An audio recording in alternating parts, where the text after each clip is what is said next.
ஓம் சக்தி பராசக்தி. என் அன்பு தங்கமே, உனக்கு ஒரு முக்கியமான விஷயத்தை கூறவே உன் அம்மா நான் தேடி வந்துள்ளேன் தங்கமே. உன்னுடைய உண்மையான அன்பை புறக்கணித்த உன்னவர், உன் உயிருக்கு நிகரானவர் இப்பொழுது அதே அன்பு கிடைக்காதா என்று உன்னை தேடி நாடி வர போகின்றார். முதலில் கோபத்தை குறைத்துக்கொள் தங்கமே, அதுதான் உனக்கு முதல் எதிரி.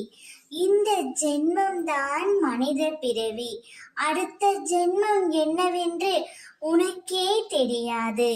அதனால் இருக்கும் வரை அனைவரிடமும் அன்பாக நடந்து கொள். நாம் வாழும் சில காலம்தான், எதற்கு போட்டி பொறாமை இருப்பதை வைத்துக்கொண்டு சந்தோஷமாக வாழ பழகிக்கொள். இன்று உன் ஆசானாக உன் அம்மா நான் பேசுகின்றேன் தங்கமே. நீ தவறு செய்தால் தண்டிக்கும் உரிமை எனக்கு உண்டல்லவா? அதனால்தான் இப்படி உன் அம்மா நான் பேசுகின்றேன். நான் சொல்வதை மட்டும் புரிந்து நடந்து கற்றுக்கொள் என் செல்வமே, அனைத்தும் மாறிவிடும்.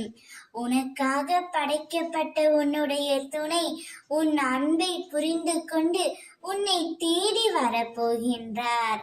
அவருடைய உண்மையான அன்பையும் நீ ஏற்றுக்கொள்ளத்தான் வேண்டும். அதுதான் இந்த அம்மாவின் பிள்ளையான உனக்கு மிகவும் அழகாகும். உனக்கு எப்போதும் துணையாக நான் இருப்பேன். ஓம் சக்தி.